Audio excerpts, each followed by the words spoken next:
Bonjour, ici Stevie Ray et bienvenue à une autre présentation de Bâton Rouge Live. Nous sommes en direct, comme vous le savez, du fameux restaurant de la Chenay, le Bâton Rouge. C'est l'émission conjointe tous les mercredis, comme vous le savez également le vendredi à Quai Marina Live. Donc aujourd'hui, une autre belle émission bien remplie. Nous allons terminer l'émission avec l'éditorial sur le Canadien qui a subi une défaite crève-cœur cette semaine, c'est-à-dire lundi, contre Arizona, une défaite de 3-2. Mon deuxième invité, c'est le propriétaire de l'école de musique Allegria. Lui-même musicien, nous allons donc parler de musique avec Thomas Caron. Et en marge de la Saint-Valentin, mon premier invité, toujours très dynamique, toujours prêt, un motivateur hors pair. Aujourd'hui, nous allons parler de la motivation à travailler son couple pour arriver à avoir du succès en amour. Je vous présente donc un habitué de l'émission, Douglas Leblanc. Bonjour mon Douglas, comment vas-tu? Ça va super bien. C'est un bon sujet, c'est un sujet qu'on vit à tous les jours. Et je voudrais rappeler aux gens que c'est en marge de la Saint-Valentin, puisque la deuxième partie de ce sujet aura lieu, je vous rappelle, vendredi à Quai Marina, avec une psychothérapeute du nom de Carole Crevier. Donc, on a deux points de vue. Un homme mature et une femme mature qui va nous parler de l'amour en 2020. Puis on n'est pas ensemble. C'est quoi les règles de base, selon toi, pour un couple? On va commencer avec cette première question. C'est quoi les règles de base, selon toi? Parce que c'est sûr qu'il y a une question de respect, une question de point commun, mais c'est quoi, selon toi, les quelques règles de base qu'on ne peut éviter pour avoir du succès en amour? Mais tu viens de le dire. C'est bizarre parce que ce matin, je lis un livre, ça fait quand même des années. Puis je vais commencer avec le point tout de suite, c'est le respect. Puis ce livre-là, c'est le livre le plus vendu à travers le monde. Okay. Puis je te dirais que c'est aucunement de religion que je vais parler là présentement, sauf que dans Corinthiens, dans la Bible, ça parle justement dans Corinthiens 13, 4 à 7, ça parle que l'amour est patient. Puis j'ai nommé quelques points, là, comme je vais nommer quelques points comme plein de bonté, ne cherche point son intérêt, puis sans point d'orgueil. Moi, je pense qu'au départ, que ce soit quand tu es engagé ou que quand tu es marié, parce qu'il y en a qui s'engagent sans mariage, moi je dirais le respect. C'est là que tout part pour moi. Fait que moi je pense que juste aller lire ça, c'est très simple à lire. Puis en plus, ça parle vraiment là, de ce qu'on parle en ce moment-là. Mais dans le respect, il y a le langage, le choix des mots. Moi je connais des couples qui se parlent, exemple, je vais te donner un exemple. J'ai une amie, son patois, c'est ferme ta gueule. C'est pas dit méchamment. Mais ça chatouille les oreilles. Moi, ça mérite. Quelqu'un qui, en couple, me dirait « ferme ta gueule », spécialement devant les gens. Mais le choix des mots, les mots doux également, qui sont importants pour construire un couple. C'est quoi ton point de vue là-dessus? Moi, c'est pas compliqué. C'est que quand tu commences à rentrer là-dedans, tu rentres dans un côté où tu commences à rentrer dans l'ignorance un peu. Parce que si tu commences à insulter ta partenaire et que tu commences à dire des mauvais mots... Même s'il dit à la blague. Tu sais, je me dis, non, mais c'est parce qu'il n'y a pas de blague à quelque part dans un couple. Je pense que le couple, il faut s'engager à tout point de vue. C'est pas juste le respect, c'est l'amour. Puis l'amour, ben, c'est quoi? C'est des paroles douces. C'est vraiment la communication. C'est vraiment s'écouter aussi, parce que c'est pas juste communiquer, mais si on en revient à ça, des mots vulgaires comme ça, ça peut juste à un moment donné amener à une séparation, c'est sûr et certain. On entend souvent les gens, disons, dans un monde idéaliste, qu'ils se nourrissent d'amour et d'eau fraîche, comme si l'amour tombait du ciel. Tant mieux si ça arrive, mais comme tu me le dis souvent hors d'onde, l'amour sérieux, c'est une question de travail. C'est drôle, hein, mais c'est vrai que c'est une question de travail. Puis je regarde. C'est pas toujours facile. Non, c'est pas facile. Puis je me dis, l'amour, là, ça tombe pas du ciel. Puis, tu sais, au début, on n'avait pas d'effort à faire. Hein? Il y a des papillons qui sont là. Il y a une explosion émotive qui se fait quand un couple se rencontre. Puis je me dis, par après, il faut que tu travailles. Si tu ne travailles pas, c'est sûr et certain qu'on va s'éloigner à un moment donné l'un de l'autre, c'est sûr et certain. Mais ça prend un travail, puis ça prend un engagement, vraiment un engagement de part et d'autre. C'est ça, des deux côtés. Oui, des deux côtés. On dirait que ce n'est plus à la mode les couples qui durent. Non seulement qui fonctionnent, mais qui durent en temps. Qu'est-ce que tu me dirais à ce niveau-là? Pourquoi, selon toi? Ben, il y a tellement maintenant de... C'est trop facile, c'est l'amour-consommation? Ben, je regarde les réseaux sociaux, tu sais. Je me promenais justement ce matin, puis je pensais justement à notre entrevue aujourd'hui, puis on regarde les couples dans l'ancien temps, ils disaient les couples duraient longtemps, puis ils s'enduraient. Moi, c'est pas vrai, parce que si on regarde, il y a beaucoup d'histoires qu'on entend, puis il y a beaucoup de maris ou de femmes qui vont dire de l'un ou de l'autre, il y avait vraiment de l'amour et de la communication dans notre couple. Le problème qu'on a aujourd'hui, c'est bien simple. C'est qu'on est entouré de changements. On parle beaucoup de changements. Changement de linge, changement d'auto, changement de tout. Fait que le plus facile. Plus facile. Puis à un moment donné, ben, tu commences à regarder ta femme, tu ne la regardes plus de la même façon. Même si elle a une belle shape, puis même si elle est belle, tu vas toujours trouver plus beau ailleurs. Pourquoi? Parce que le Facebook est là, la télévision est là, les sorties aussi, parce que les gens, qu'est-ce qui arrive, c'est qu'au début, ils sortent en couple, puis après ça, ils ne sortent plus en couple. On sort avec les boys, on est dans différents sports, mais on n'est plus avec notre femme. Fait que ça fait quoi, ça, à ce moment-là? C'est des tentations. Fait que c'est pour ça que le couple dure moins maintenant, aujourd'hui. Le monde sont vraiment remplis, je te dirais, de distractions. Oui. Bien, ça me fait penser à un point que l'on vit beaucoup, spécialement chez les jeunes de nos jours, l'amour basé sur l'aspect physique. Et sans faire une pointe aux jeunes femmes d'aujourd'hui, j'entends souvent des jeunes femmes se plaindre qu'elles sont prises pour leur physique. On ne dira pas les mots vulgaires, mais parfois on a l'impression qu'elles se font prendre à leur propre jeu parce qu'elles s'exposent d'une façon, s'habillent d'une façon qu'elles sont carrément des objets sexuels, et après pour se plaindre qu'elles sont traitées ainsi. Mais qu'est-ce que tu penses de ça, l'aspect trop physique dans l'amour de nos jours? Moi, je dirais pas dans l'amour. Tu sais, l'aspect physique dans l'amour, moi, je pense que ça a sa place. Oui. Faut pas se laisser aller, exemple. Non, mais moi, je pense que ça a sa place parce qu'une femme que tu la rencontres au début, autant que quand elle nous rencontre, ça nous rencontre qu'elle voit ce qu'elle voit, puis elle trouve dans le fond, que l'homme qu'elle a rencontré au début, c'est une belle présentation, il paraît bien. Parce que souvent, sur un couple au début, l'aspect physique, c'est numéro 1 sur toutes les autres choses. Sans rentrer tout là-dedans, c'est l'aspect numéro 1, c'est le physique. Fait que c'est sûr et certain que l'aspect physique a une très grande place. Mais c'est sûr que si on délaisse ça, à un moment donné, ben, on ouvre des portes pour d'autres choses à un moment donné.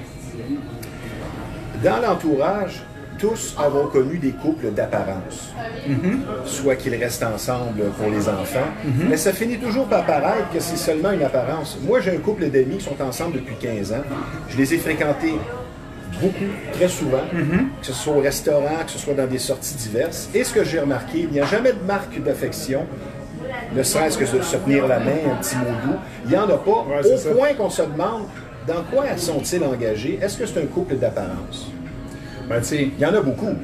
Je regarde un resto aujourd'hui, puis même nous autres, on a fait ça, tu sais, à un moment donné, moi, ça va faire bientôt 7 ans, j'étais avec ma femme, mariée. Non, mais c'est qu'à un moment donné, on laisse rentrer une chose qui est, tu sais, dans notre vie tranquillement, sans le savoir, les cellulaires. Comment est-ce qu'il y a deux couples au resto, ils ont des cellulaires? S'en vont manger au resto. C'est le meilleur exemple. Peu importe que ce soit déjà... Ils sont pas ensemble. Ils sont pas ensemble. Puis aussi, il y a les journaux. Hein? Chacun a leur journaux. Leur journal. Fait que ça fait quoi, ça, à un moment donné? C'est pas une intimité, c'est pas un respect qui se fait, qui se démontre l'un à l'autre. C'est vraiment un manque sur ce côté-là. Puis moi, je trouve que, regarde, il y a tellement de distractions encore là sur ce côté-là que finalement, le couple sont ensemble par habitude. Un autre sujet dont nous avons parlé fréquemment, puisqu'on se parle souvent, Douglas et moi, c'est la complémentarité dans un couple. C'est-à-dire qu'on n'est pas identique, mais on se complète. Oui.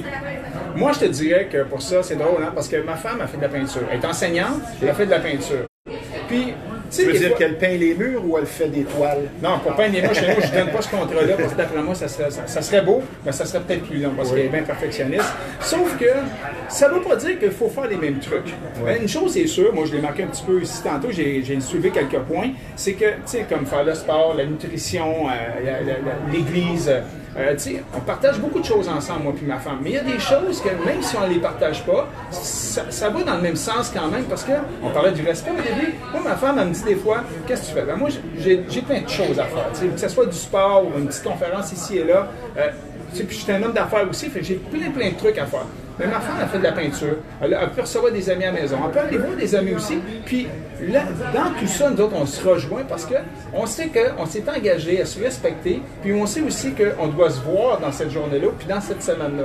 Fait qu'on a des repères, nous autres. C'est pour ça que dans ce que tu viens de dire, ben, peu importe, on n'est pas obligé de faire tout le temps les mêmes affaires. Parce qu'un couple, vraiment, si chacun sa petite liberté. Oui, bien, je pense qu'aussi, c'est le fun de savoir qu'à un moment donné, ta femme, elle va venir dans 2-3 heures, elle est partie, elle va venir dans 2-3 heures, puis tu peux t'en ennuyer des fois, dans le sens qu'elle peut partir même en voyage, admettons une semaine, puis ça dérange rien.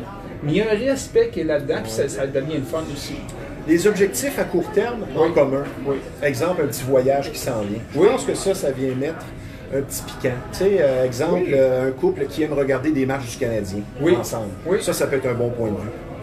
Moi, en joke, il y avait un gars à un moment donné qui avait dit dans une conférence, il dit s'aimer, c'est de regarder dans la même direction, puis les autres, ils regardaient tout le temps les mêmes émissions. Et non se regarder un l'autre. Ils se regardaient tout le temps les mêmes émissions tous les soirs ensemble, puis dans le fond, ils se parlaient pas de la soirée, puis ils faisaient ça à la semaine longue. Mais c'est pas de ça qu'on parle. Nous autres, ce qu'on fait, c'est qu'on essaie tout le temps de faire des petits trucs ensemble pour emmener du changement. Parce qu'au début d'un couple, on fait tout ensemble. Puis après ça, on se perd à un moment donné. Mais il faut revenir à la base. Mais quand même, on garde des choses de la base. Là, comme les voyages, c'est important. T'sais, aller à l'église, on va à l'église, on aime ça à l'église. On n'est pas dans une secte, là, mais on aime ça à l'église, c'est le fun. C'est une base spirituelle. Puis il y a des réunions des fois qu'elle fait ou que moi je fais, on participe ensemble. Puis je pense que c'est le fun de faire des trucs comme ça ensemble. Là, on se surprend. Des fois, il y a des gens qui vont arriver, ils vont aller au restaurant le jeudi soir ou le vendredi soir. Ouais, puis ils font ces trucs-là tout le temps, puis c'est toujours le même resto. Fait que moi, des fois, je dis à ma femme, tu sais, écoute, je t'emmène à quelque part le soir, puis elle, ça peut être la même chose. Puis des fois, je vais lui dire, surprends-moi. Pourquoi? Pour justement couper la monotonie dans le couple. Ben, c'est important. Ce que j'allais te parler, c'est de la routine. Ah, la routine. Trouver des trucs pour éviter la routine. Oui, bien, c'est sûr. Tu viens d'en nommer un bon. Oui. Mais des trucs pour trouver la routine, là. Tu sais, je regarde ceux-là, puis je reviens souvent au sport parce que ça a été pas mal ça dans ma vie, moi, m'entraîner. On change souvent notre plan d'entraînement aux 2 mois, 3 mois. L'alimentation, on fait la même chose souvent. On change d'auto, on change de bien des affaires, mais quand ça arrive dans le couple, on fait absolument rien. Hein, on garde la routine, puis là, on s'installe comme ça, puis la manette est toujours placée à la même place, on nous demande de nous emmener une bière. C'est toujours la même chose. Je vois pas, mais peu importe. Fait que la routine, elle est là. Qu'est-ce qu'il faut faire pour couper cette routine-là? Il faut emmener justement l'engagement du début. On faisait pas au début. On faisait tout pour y plaire. On la surprenait. Oui. Okay? On n'attendait pas à la Saint-Valentin ou à des occasions spéciales. Non, on fait quelque chose qui fait que ça va faire un trip dans ton couple, que ça va faire un changement, puis ça va faire aussi que la fille, elle va dire « Wow, mon mari, il est spécial. » Puis moi, je ne veux pas dire que je suis spécial pour ma femme, mais on fait ensemble qu'on ne s'ennuie pas. Ben, moi, je te trouve spécial. Ben, merci. C'est déjà ça. Merci. On parlait de peinture tantôt. Oui. Est-ce que dans ton entreprise, parce que Douglas Leblanc est aussi un entrepreneur à succès avec les habitations Douglas Leblanc du même nom, est-ce que vous faites aussi la peinture?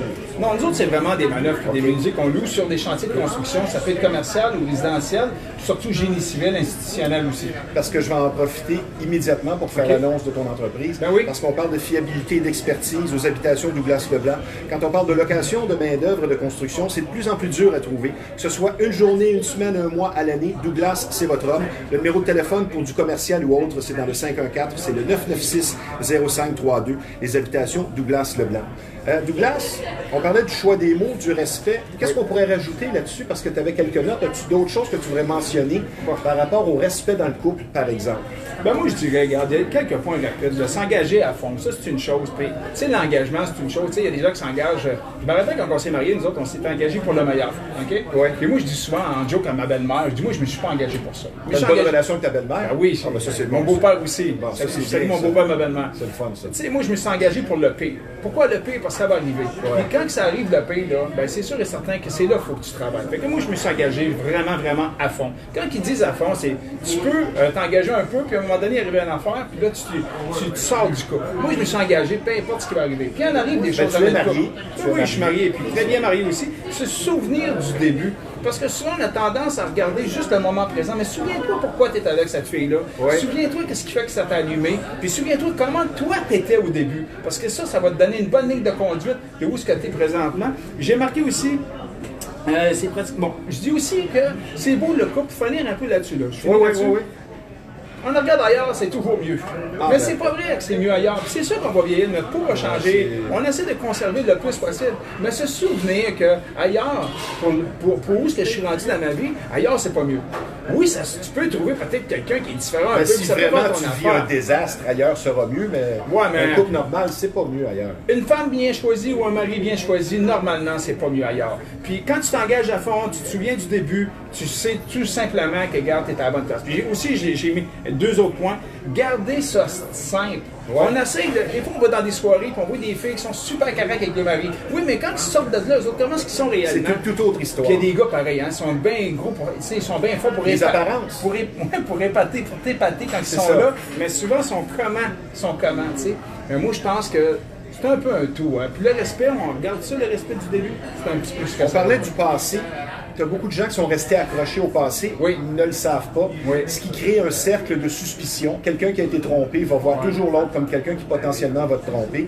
Et je crois que l'intransigeance, en vieillissant, prend trop de place, c'est-à-dire que les gens sont concentrés sur ce qu'ils ne veulent pas plutôt que ce qu'ils veulent.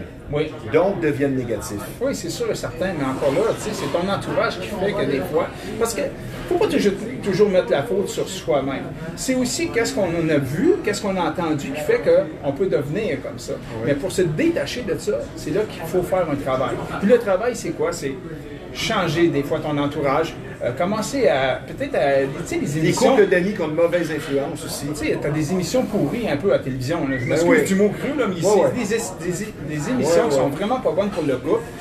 Puis de lire des bonnes affaires, de fréquenter des gens positifs, de fréquenter des couples aussi qui réussissent très bien.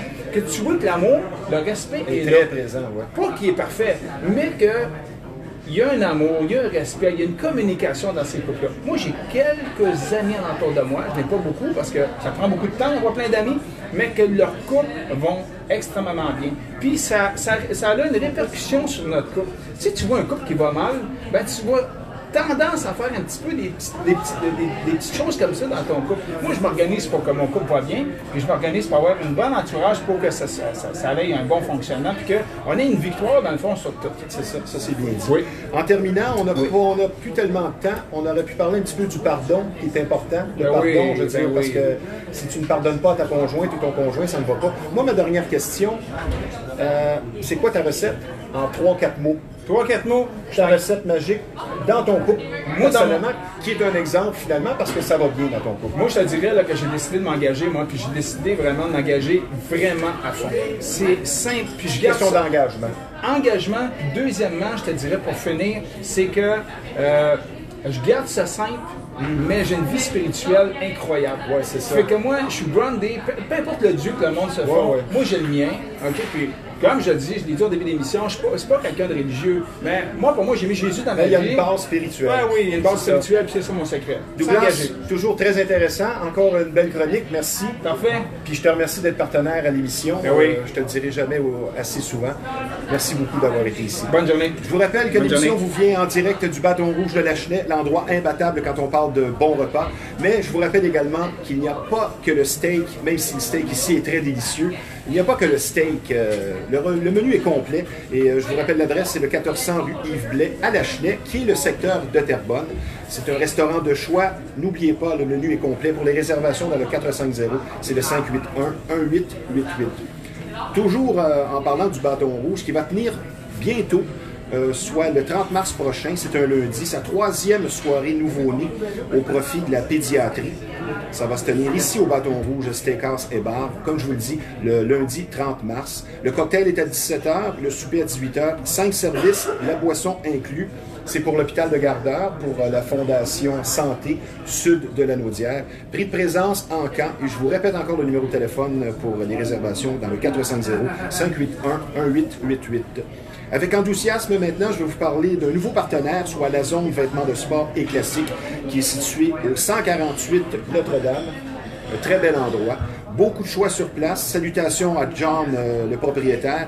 C'est rare qu'on va voir une si belle boutique avec autant de vêtements de sport, autant de choix. Et c'est situé, comme je vous le dis, au 148 Notre-Dame à Repentigny. Quelques marques de choix au meilleur prix sur place que je pourrais vous nommer. Il y a Gasp, Better Body, Rider Wear, Gorilla Wear, La Bella Mafia. Et John me dit de vous dire que les bottes d'entraînement pour hommes et femmes Automix, un produit très recherché, sont disponibles sur place. Le site web, c'est le www.lazonestyle.com et le numéro de téléphone de la zone vêtements, sport et classiques, c'est le 450-654-1113. Mon deuxième invité, c'est sa première apparition à Bâton Rouge Live. C'est, comme on dit dans le jargon, un gars de musique. Il est propriétaire de l'école de musique Allégria, située à Mascouche. Lui-même musicien. Je vous présente Thomas Caron. Bonjour Thomas. Salut. Ça va bien? Ben ça va très bien toi. Ben, je te remercie d'être ici. J'aime bien parler de musique. Je suis musicien et producteur du show Flashback. Je suis bien content que tu sois là. Si on faisait un historique d'Allégria, l'école de musique que tu diriges, dont tu es propriétaire. Ça existe depuis combien de temps et ainsi de suite? Ah, ben en fait, l'école de musique, ça date quand même. Moi, j'ai suivi mes cours là. J'étais élève à l'époque. Une vingtaine d'années? Ben en fait, oui, ça doit faire une vingtaine d'années. Puis moi, j'étais enseignant là-bas, aussitôt que je suis tombé là, autour de 18-19 ans, là, je suis tombé enseignant là-bas. J'ai enseigné là, je sais pas, autour de 5 ou 6 ans environ. Puis après ça, ben, l'opportunité s'est présentée de pouvoir reprendre l'école de musique, pouvoir donner un deuxième souffle finalement. J'étais très très proche des anciens propriétaires. Et ça fonctionne, ça fait déjà 8 ans, je crois. Exactement, ça fait là, 7 ans cette année. On a déménagé, on a agrandi l'équipe. On est parti, nous, quand on a racheté avec mon partenaire Nicolas, on a déménagé. On était autour de 6-7 professeurs. Là, aujourd'hui, quelques années plus tard, on a doublé la superficie. On est 16 professeurs enseignés là. C'est vraiment un super beau projet, puis on adore. Tu es aussi non seulement propriétaire, mais professeur. Oui, exact. Ça me garde bien occupé. Quels sont les cours offerts? Et bon, on donne guitare électrique, guitare acoustique, bass, ukulélé, chant, éveil musical, trompette, trombone, saxophone, batterie, piano. Là, j'essaie de penser quelle preuve. Il manque la flûte. Il manque la flûte là-dedans, on le donne aussi. As-tu des cours de cuillère? Non, la cuillère va être dans l'éveil. Okay. Quelles sont les règles? Parce que je vais t'avancer un point pour un bon apprentissage. Parfois, moi, quand je jouais de la guitare avec un partenaire que je me rappelle, je disais, OK, tu vas montrer 3 accords, c'est assez pour aujourd'hui. Non, un autre. Ce qui fait que la séance se termine, tu as tout oublié parce que ça a été trop du bourrage de cordes. C'est quoi ta recette pour un bon apprentissage de musique?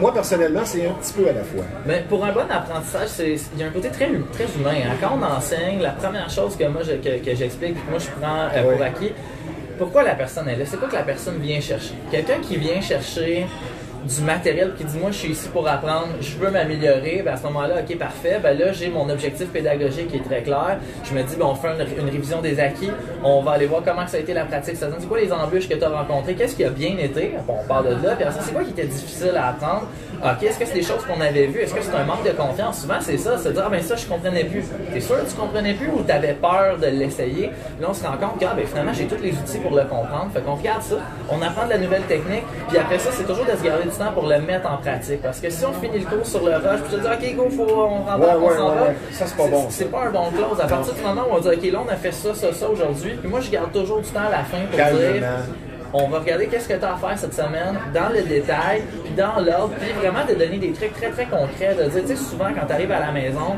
qu'est-ce que tu fais? Puis là, ils me disent, ah ben, je mets ma guitare, puis je fais une affaire, genre, sors là de ton étui, mets-la à la vue, trouve une façon. C'est pour les gens qui veulent. C'est tellement vrai, ça. Il y a des gens, ils veulent pas graffiner la guitare, exemple. C'est une cérémonie, il va sortir la guitare, elle est dans le fond du garde-robe. C'est sûr que tu vas pratiquer moins que si la guitare est juste là. C'est clair et net. Puis des gens c'est qui tellement me disent, un truc important. Oui, puis des gens qui me disent, oh, mais je reviens du cours, je vais pas en jouer. Je sais que tu vas pas en jouer, mets-la là. Mais demain, quand tu vas revenir de l'école, 5 minutes. Hey, tu la vois, tu as un 5-10 minutes, tu manges pas, tu la prends, tu grattes un peu. Puis t'as pas besoin de faire toujours une pratique exemplaire à chaque fois, de dire, OK, je m'assois, je fais une heure, je fais toutes mes choses, c'est parfait. Il faut trouver le petit moment que tu as. Je pense que jouer de son instrument choisi au quotidien, c'est ça la clé. Ah, c'est vraiment le secret. Qui devient un 5e membre. Moi, je l'ai dit tout le temps, en termes de pratique, nous, encore une fois, il faut qu'il y ait une adéquation entre c'est quoi tes objectifs, ce que tu es prêt à faire pour ça. Puis c'est toujours plus payant de faire un petit 15 minutes à tous les jours que de dire mon cours est demain, j'ai pas touché de la semaine, je fais 2 heures aujourd'hui. C'est ça, mais 6 jours sans jouer. Ça, le corps ne retient pas comme ça. C'est vraiment ça. Donc vraiment, mon secret, ce serait ça, c'est de trouver des trucs pour pouvoir pratiquer au quotidien, de garder le plaisir de jouer, puis surtout, vraiment concrètement au niveau du cours, ben, en tant que professeur, c'est de prendre le temps des fois de nommer des choses que pour nous c'est de l'acquis et qu'on voit même plus, mais qui sont tellement importantes, de dire ok, quand tu pratiques, pense à telle chose, fais-toi confiance, t'as du matériel, il y a tellement de choses en ligne aujourd'hui. Moi je suis là pour te conseiller, pour guider, mais il y a plein de matériel en ligne, YouTube, il y a plein de belles choses. Tu es finalement un guide spirituel. Comment je pourrais dire, un bon professeur est un bon communicateur. Je vois que toi tu as ça dans le sang. C'est quoi la force de ton entreprise, tu dirais, comparativement à d'autres écoles? Tu dis, nous autres, on met l'accent là-dessus. Là, tu viens de parler d'un mot, tu as dit l'aspect humain. Oui, c'est les gens. Les gens, l'équipe qu'on engage, les gens avec qui on travaille, c'est des gens qu'on rencontre, qu'on explique c'est quoi carrément nos valeurs. Moi, en fait, ça fait rire beaucoup de mes clients quand je leur dis ça, mais la plupart de mes professeurs, quand je les rencontre, je les fais même pas jouer. Je les fais même pas jouer parce que souvent avec leur CV et avec leur expérience, les références, je sais déjà qu'ils sont très bons. Moi, ce qui m'intéresse, c'est comment est-ce que tu es quelqu'un qui me met en confiance, que je suis à l'aise à te parler. Est-ce que je sens que tu es passionné par ce que tu fais. Fait que vraiment, nous, ce qui fait la différence, c'est premièrement l'équipe. Je travaille avec des gens qui sont fantastiques, qui ont une passion de la musique qui me rejoint. Puis l'autre chose aussi, c'est une question de valeur. Moi, à l'école de musique, on n'est pas du tout dans la performance, puis dans, tu sais, oui, les élèves qui veulent aller plus loin, on va les accompagner, on va les amener aussi loin qu'ils ont le goût d'aller. Il faut que ça demeure un loisir. C'est un plaisir de jouer, c'est un plaisir de jouer, puis de le rappeler aux élèves, de le rappeler que, tu sais, des fois, ils viennent dire, ah, tel gars, il est meilleur que moi. Meilleur dans quel sens? J'ai fait tel concours, j'ai pas été pris. Tu as le droit d'être triste, tu as le droit d'être déçu, mais ça te définit pas comme artiste. C'est ça, exactement. C'est quoi le conseil que tu donnerais aux jeunes qui ne savent pas quel instrument choisir en quelques phrases? D'essayer. C'est pas grave de se tromper. C'est pas grave. Parce que tu as des gens qui sont faits pour la guitare, t'en as qui sont faits pour le clavier, t'en as qui sont faits pour les deux. Ben, c'est d'aller avec quelque chose qu'on aime. Moi, ça fait toujours rire parce que mes élèves ils me disent, ah, toi, tu es tellement bon. Puis je dis, ben oui et non. T'sais, moi, quand j'ai commencé, j'avais tellement de difficultés, C'était poche. Ah oui, mais j'étais poche. Fallait que je mette 2 fois. T'aurais jamais cru arriver à ce niveau. Non, en fait, si je le disais à mon premier professeur, probablement qu'il serait surpris. Mais, en fait, c'est vraiment de faire ce qu'on aime. C'est vraiment ça. Moi, je faisais mes cours de guitare avec un de mes amis qui était nettement meilleur que moi. J'avais à mettre 2 fois plus de temps que lui dans la semaine pour arriver puis garder le rythme.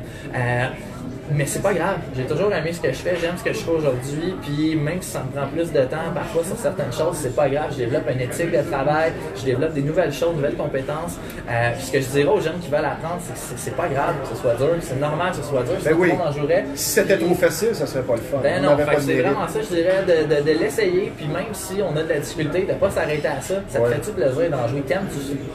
Avant qu'on donne l'adresse et le numéro de téléphone de ton entreprise, l'école Allegria, l'école de musique, c'est lequel, selon toi, l'instrument le plus difficile à apprendre? Nonobstant les talents de chacun, tu dis, moi, là, je remarque que cet instrument-là, il y a quelque chose de plus compliqué. Moi, je pense que le clavier, c'est ce qui est le plus facile parce que l'aspect physique n'est pas là.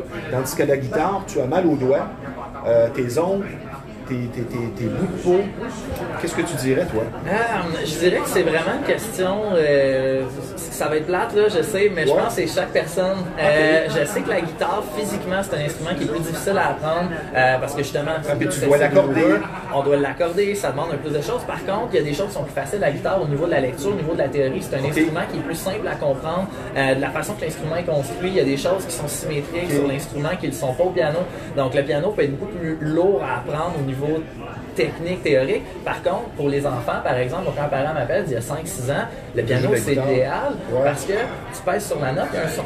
Fait que oui, au niveau de la lecture, c'est peut-être un peu plus difficile en commençant, mais tu pèses, il y a un son. Tu joues de la batterie, tu frappes, il y a un son. La guitare, ben, est-ce que tu pèses assez fort? Est-ce que tu as coordonné tes 2 mains? Est-ce que tu es synchronisé? Est-ce que tu as fait... C'est tellement difficile. Fait que pour moi, c'est sûr que la guitare, pour moi, c'est un instrument difficile à apprendre. Au niveau de la lecture, maintenant, c'est plus facile. Ça a été simplifié, vulgarisé. Exemple, à la guitare, fret 4, corde 5. On n'avait pas ça, là, 25 ans. T'sais. En tout cas, c'était plus dur à retrouver. Comme tu le dis, avec le net, tu as ton écran devant toi, et ils te disent quoi jouer. J'aimerais qu'on donne l'adresse et le téléphone. On est au 9 rue Chaillé, donc c'est sur le coin de la 640, Chemin-Gascon, à Mascouche. Il y a du stationnement en masse. On est ouvert du lundi au vendredi, de 3h l'après-midi à 9h, 10h le soir même, le samedi, 9h à 5h. Juste le dimanche qu'on est fermé, on se donne une petite pause. Mais le samedi, on est là de 9h à 5h. En semaine, il y a des cours jusqu'à 10h. Puis on peut nous rejoindre 450-918-1990. Je vais prendre une pause pour faire une annonce. Après, on va continuer un peu plus avec tes goûts personnels, puisque le Centre d'imagerie Pixel, un des partenaires ici à l'émission de Bâton Rouge Live et qui est Marina Live, on l'appelle l'incontournable. Il y a une raison pourquoi c'est l'incontournable, c'est la qualité du service, beaucoup de professionnalisme. C'est en face de la Marina. Pas dur à trouver, 351 Notre-Dame, un service, comme je vous le dis, très professionnel. Le numéro de téléphone dans le 450, c'est le 654-9944. Pixel, l'incontournable quand on parle d'imprimerie et de graphisme. Ton parcours académique, c'est quoi je te dirais, c'est quoi ta plus grande fierté? C'est-tu ton talent musical ou d'être propriétaire d'une école de musique? Définitivement pas mon talent musical. OK. J'aime ton humilité. Non, définitivement. En fait, c'est que je suis je suis extrêmement fier de ce que j'ai accompli au niveau de l'entrepreneuriat parce que c'est vraiment difficile. C'est vraiment, vraiment difficile. Ça demande beaucoup de temps et d'efforts. Ah, ben en fait, oui, c'est du temps, des efforts. Puis ça, tout le monde quand on n'a pas idée, on se dit oui, je suis prêt à le faire, du temps, je vais en mettre, je suis prêt à le faire. Mais ça demande une dose d'humilité vraiment importante d'arriver, d'être capable de s'asseoir et de dire ok, j'ai essayé ça, je me suis trompé. Mais d'autres fois, c'est que tu t'assois et tu dis hey, ça c'était une bonne idée, ça j'ai réussi, ça j'ai pas réussi. Ça et les décisions se prennent à deux. Ah ben les décisions se prennent à deux, mais en bout de ligne, quand tu prends la décision, tu le fais toujours au mieux de tes capacités parce qu'il y a personne qui fait exprès de se tromper, on veut pas ça. Mais il faut être capable à un certain moment de dire ok non là, ça j'y crois, je vais persévérer, je vais le faire. Ouais. Puis d'autres fois de dire là, on s'en va pas du bon bord, on tire la plug là-dessus, on va ailleurs. Ça demande énormément d'humilité. Ça demande l'humilité d'être capable de se faire dire des choses des fois qu'on veut pas entendre, de se faire dire vous avez toujours marché comme ça, mais réalisez-vous que c'est pas une bonne idée. Puis là, de se remettre, de dire hey, c'est vrai, on pourrait faire ça différemment. Puis d'autres fois, tu te fais dire, tu te fais reprocher des choses, puis tu dis de te questionner, de dire c'est pas vrai, non. Moi, je suis d'accord que ce que je fais, c'est bon, c'est comme ça que je le fais, je continue avec ça. Fait que vraiment de se remettre en question continuellement, je pense que c'est le côté le plus difficile, puis je suis extrêmement fier de ça. C'est quoi le plus gratifiant d'être dirigeant d'une entreprise, d'une école de musique? En deux phrases. Deux phrases. Transmettre ma passion, côté musique, ça j'adore ça. J'adore pouvoir transmettre ça. Puis côté peut-être plus entrepreneuriat, mais de faire ce qui me plaît. Être ton propre boss. Ben, dit comme ça a de l'air attrayant. Je dirais surtout. Mais c'est pas facile. Je dirais surtout de pouvoir mettre en application ses idées. Il y a un côté qui est très satisfaisant, pas nécessairement dire je rentre plus tard le matin, puis ainsi de suite, ça c'est des détails, mais de dire hey, je pense que ça, c'est une bonne idée.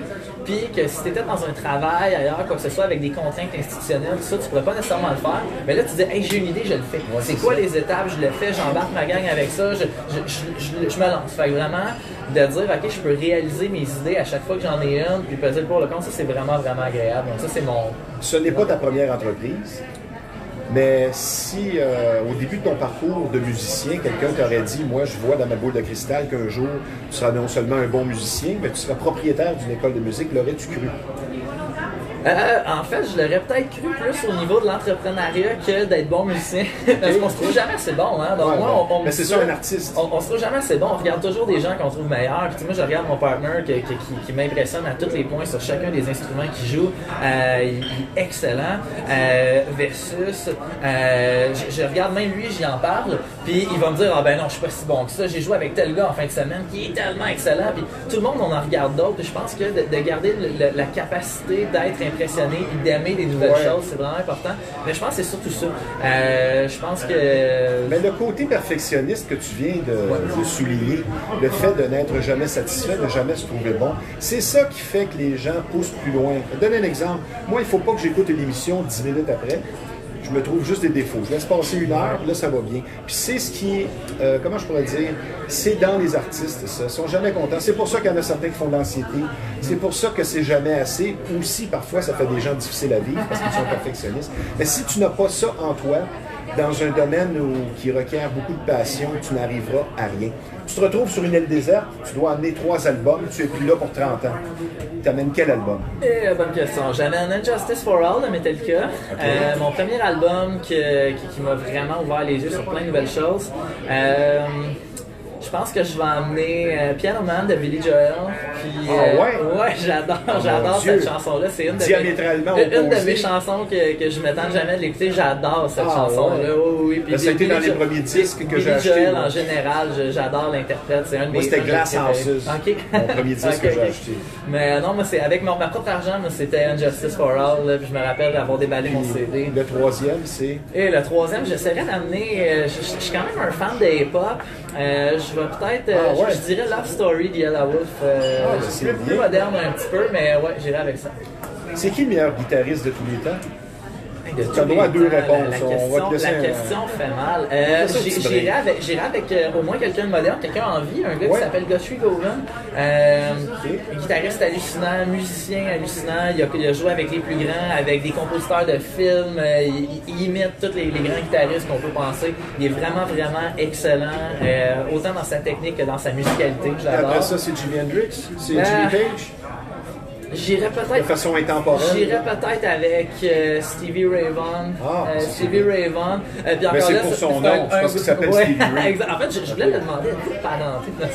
Non, mais en fait, peut-être plus Stevie Ray Vaughan que Jimi Hendrix.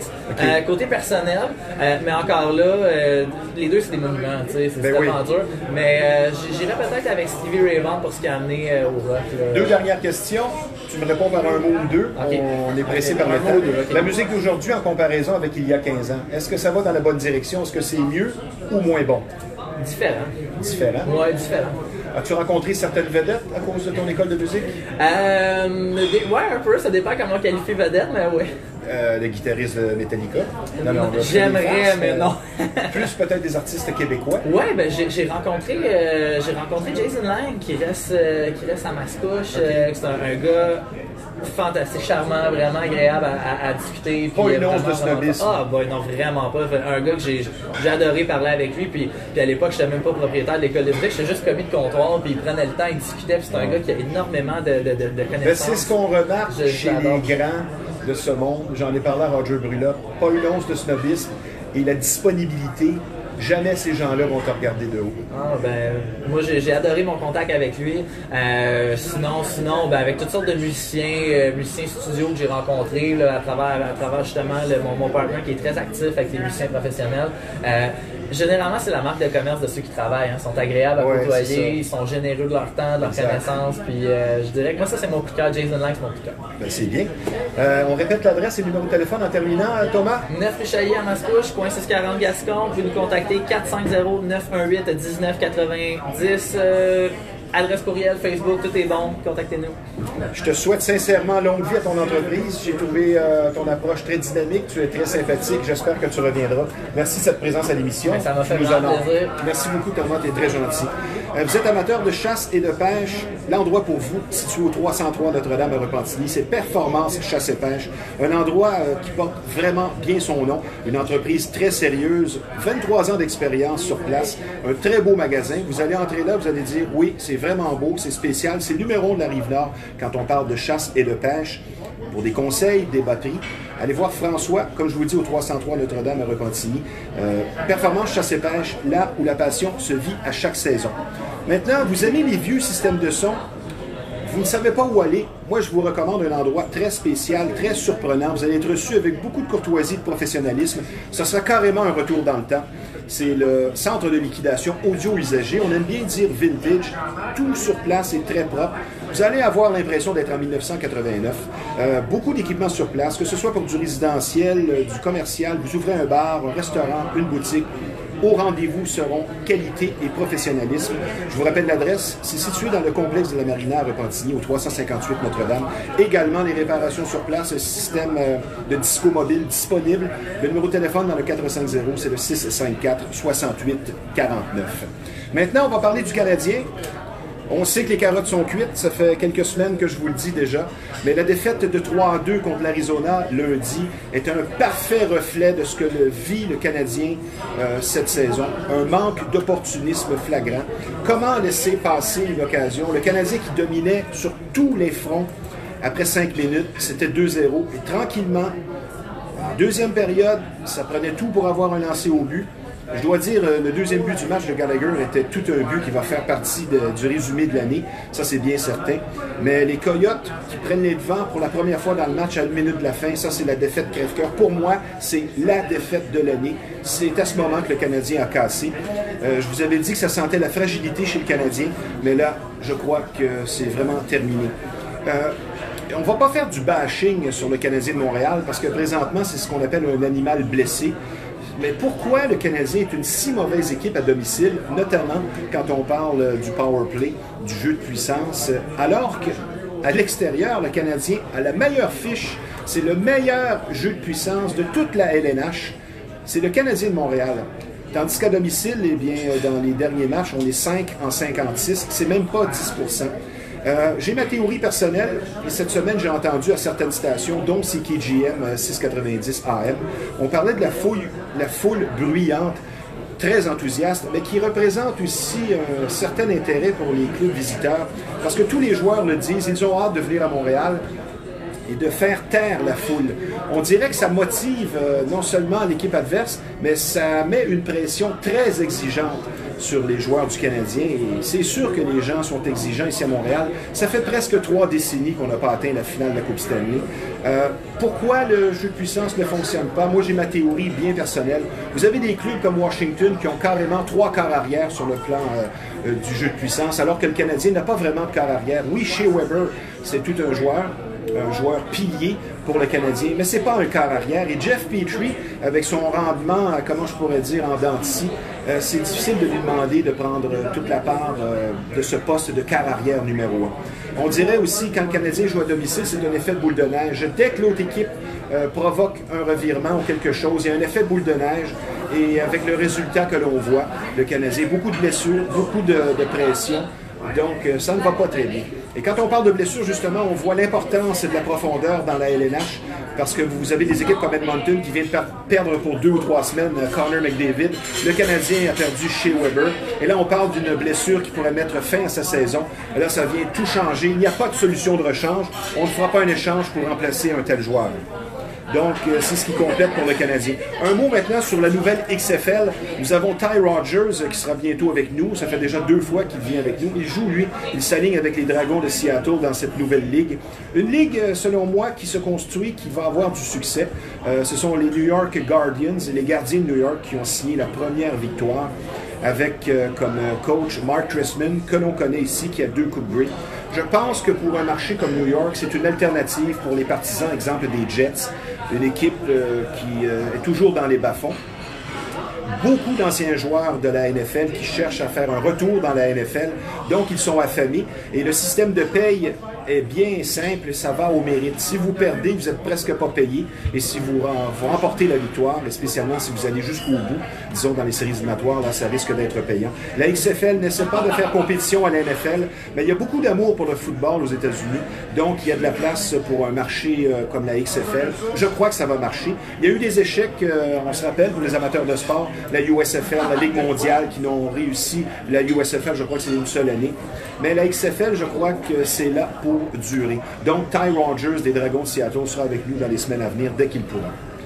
Maintenant, dans un autre ordre d'idées, un petit peu plus sérieux, vous serez traité avec beaucoup d'écoute et de compréhension si vous vivez une infestation, un sujet presque tabou dans notre société. Vous avez compris que je vous parle de bébites. La solution, si vous vivez une infestation, c'est Rive-Nord Extermination, 35 ans d'expérience, une entreprise familiale très sérieuse, un service personnalisé. Nous aurons avec nous vendredi à la Marina de Repentigny pour Quai Marina Live.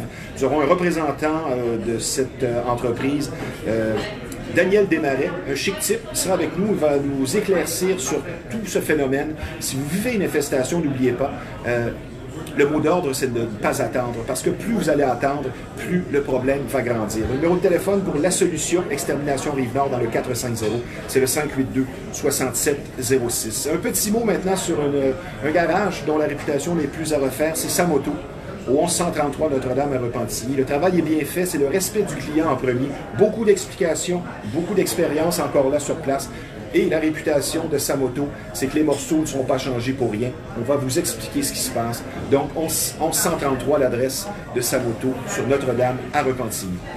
Un petit mot maintenant sur la Marina. Vous le savez, la Marina, l'ambiance, la nourriture, c'est excellent. Ça fait 40 ans que ça existe. Tout le monde a été à la Marina. Mais ce qui démarque la Marina des autres endroits, c'est la musique. Il y a évidemment les revues musicales à chaque 2 mois, Flashback. Le dimanche, Célibataire en fête avec Pierre Quentin. Le vendredi et le samedi, un très bon DJ sur place vous attend dès 22h, Mike the Doctor. Et le jeudi, très important, je vous le rappelle, les cours de danse en ligne de Country Pop sont tout à fait gratuits dès 19h jusqu'à 22h. Nathalie Pelletier est sur place, elle vous attend. C'est une professeure de danse chevronnée. Une ambiance parfaite en plein dimanche après-midi.